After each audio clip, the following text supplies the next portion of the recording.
आप कल्पना कर सकते हो कि एक महापुरुष जिसको इतना जुल्म सहना पड़ा हो, जिसका बचपन अन्याय, उपेक्षा और उत्पीड़न से बीता हो, जिसने अपनी मां को अपना में अपमानित होते देखा हो, मुझे बताइए ऐसे व्यक्ति को मौका मिल जाए तो हिसाब चुकता करेगा कि नहीं करेगा?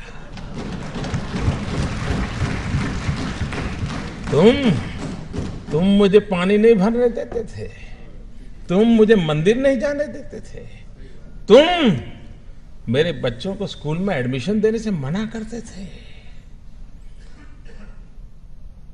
मनुष्य का जो लेवल है ना, वहां ये बहुत स्वाभाविक है, लेकिन जो मानव से कुछ ऊपर है वो बाबा साहब आंबेडकर थे कि जब उनके हाथ में कलम थी, कोई भी निर्णय करने की ताकत थी, लेकिन आप पूरा संविधान देख लीजिए, पूरी संविधान सभा की डिबेट देख लीजिए, बाबा साहब आंबेडकर की बातों में, वाणी में, शब्द में कहीं कटुता नजर नहीं आती है, कहीं बदले का भाव नजर नहीं आता है। उनका भाव यही रहा। और वो भाव क्या था? मैं अपने शब्दों में कह सकता हूं कि कभी कभार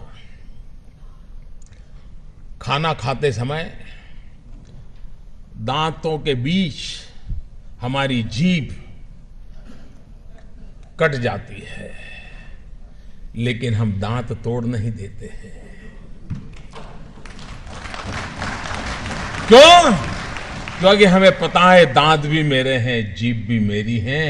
बाबा साहब आंबेडकर के लिए सवर्ण भी उनके थे और हमारे दलित, पीड़ित, शोषित भी दोनों ही उनके लिए बराबर थे।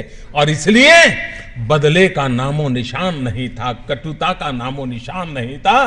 बदले के भाव को जन्म न देने का और समाज को साथ लेके चलने की प्रेरणा देने वाला प्रयास बाबा साहब आंबेडकर की हर बात में झलकता है। और ये देश 125 करोड़ का देश बाबा साहब आंबेडकर का हमेशा हमेशा ऋणी रहेगा, जिसने देश की एकता के लिए अपने जुल्मों को दबा दिया, गाड़ दिया, भविष्य भारत का देखा और बदले की भावना के बिना समाज को एक करने की दिशा में प्रयास किया है। क्या हम सब, हमारे राजनीतिक कारण कुछ भी होंगे, पराजय को झेलना बड़ा मुश्किल होता है, लेकिन उसके बावजूद भी जय और पराजय से भी समाज का जय बहुत बड़ा होता है, राष्ट्र का जय बहुत बड़ा बता होता है। और इसलिए उसके लिए समर्पित होना ये हम सबका दायित्व बनता है। इस दायित्व को लेकर के बाबा साहब आंबेडकर ने जो उत्तम भूमिका निभाई है, राजनीतिक कारणों से इस महापुरुष के योगदान को अगर सही रूप में उनके जीवन काल से लेकर के अब तक अगर हमने प्रस्तुत किया होता तो आज भी समाज में कहीं कहीं तनाव नजर आता है, कभी कभी टकराव नजर आता है, कभी कभी खरोच हो जाती है।